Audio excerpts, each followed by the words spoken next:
Pencuci muka, pelembab, sunscreen. Ini adalah susunan penggunaan produk penjagaan kulit yang asas. Kita panggil dia skincare basic ya.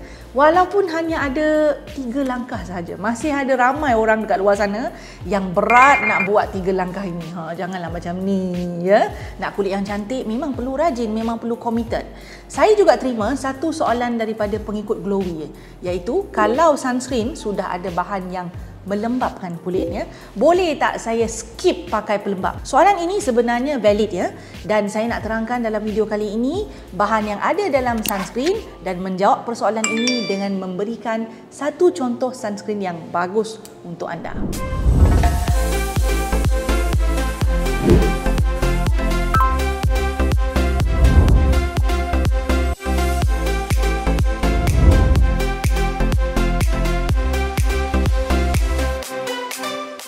Hai Glowy girls, hai Glowy guys. Ya, ada lagi yang tak pakai sunscreen ya di siang hari ya.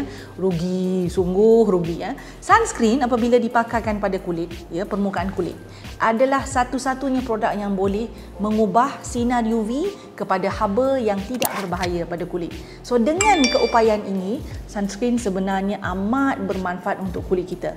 Ia boleh melakukan ataupun beri manfaat dalam pelbagai bentuk seperti mengelakkan kulit alami sunburn, mencegah kerosakan sel-sel kulit dan mencegah kerosakan struktur kolagen dalam kulit, memastikan kulit tak alami keradangan akibat selaran UV, mengurangkan risiko kulit alami tumpuk gelap, jeragat ataupun sunspot, memastikan kulit tidak alami penuaan sebelum usianya yang kita panggil penuaan pramatang, dan juga mengurangkan risiko kanser kulit.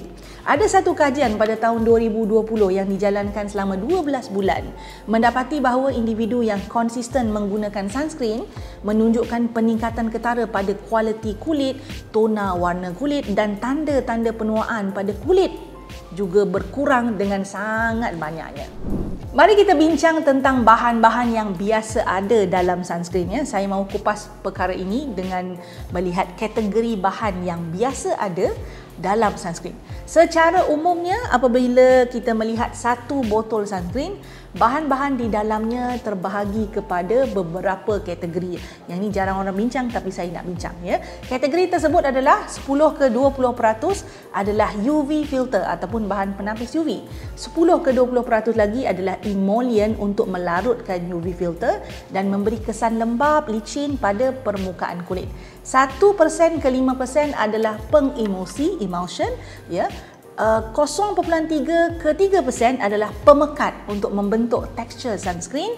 1% ke 3% adalah film formers, iaitu bahan yang membantu sunscreen menjadi lapisan rata pada permukaan kulit dan ada sifat water resistant.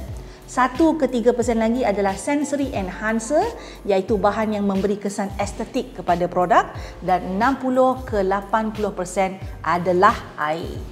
Jadi berdasarkan kategori bahan-bahan yang saya sebutkan tadi ini, adakah wujud bahan yang bersifat melembabkan kulit di dalam sunscreen? Jawapannya ada ya. Namun persoalan berikutnya adalah mencukupi atau tidak bahan yang melembabkan ini yang dalam sunscreen ini untuk kulit sehingga pelembab berasingan tidak perlu lagi digunakan. Jawapannya hanya akan anda ketahui setelah anda menggunakan sunscreen tersebut ya. Jika selepas pakai sunscreen tertentu tanpa menggunakan pelembab terlebih dahulu untuk sesuatu tempoh lah yang anda perlu pakai beberapa lama, anda dapati kulit anda tidak alami sebarang tanda-tanda kekeringan. Maksudnya kulit tu cukup lembab. Maknanya sunscreen tersebut mencukupi untuk melembabkan kulit. Maksudnya bahan yang melembabkan dalam sunscreen tu cukup untuk kulit. Sebaliknya, jika anda merasakan kulit kering, ada pengelupasan secara halus ya, bukan halus ya, dengan hanya memakai sunscreen saja tanpa pelembab, maknanya bahan pelembab dalam sunscreen tersebut tidak mencukupi untuk kulit anda. Jadi maknanya di sini anda perlu pakai dahulu baru tahu. Tapi jangan pula lah lupa ya, sebab pada sebelah malam ketika anda tidak memakai sunscreen, pelembab masih diperlukan. Dalam rutin malam masih perlukan pelembab dan itu biasanya adalah rutin terakhir lah, langkah terakhir dalam rutin sebelah malam. So kesimpulannya di sini, anda perlu mencuba atau memakai sunscreen tersebut terlebih dahulu untuk mengetahui sama ada ia cukup untuk melembabkan kulit ataupun sebaliknya ya. Cuma anda harus ingat ada juga fungsi utama sunscreen. Fungsi utama sunscreen ini adalah melindungi kulit daripada bahaya sinar UV. Dan ini dibuktikan dengan adanya UV filter di dalam sunscreen tersebut. Jika anda mahu fokus pada produk yang melembapkan kulit, sunscreen bukanlah pilihan pertama anda. Tapi jika anda mahu sunscreen yang boleh melindungi kulit dan secara sampingan ya, beri kesan melembapkan kulit, jadi anda boleh pilih sunscreen yang ada bahan melembapkan. Sejak dari awal video ini tadi anda nampak sunscreen ini memperkenalkan sunscreen yang berupaya melindungi kulit kerana ada SPF 50 PA+++, iaitu Hansegi Nature Aloe Vera Sunscreen.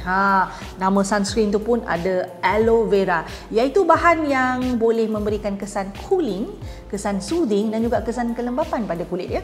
Berdasarkan senarai bahan, sunscreen daripada Hansegi Nature ini ialah sejenis hybrid sunscreen di mana ia menggunakan gabungan UV filter. Bahan penapis yang digunakan tu gabungan.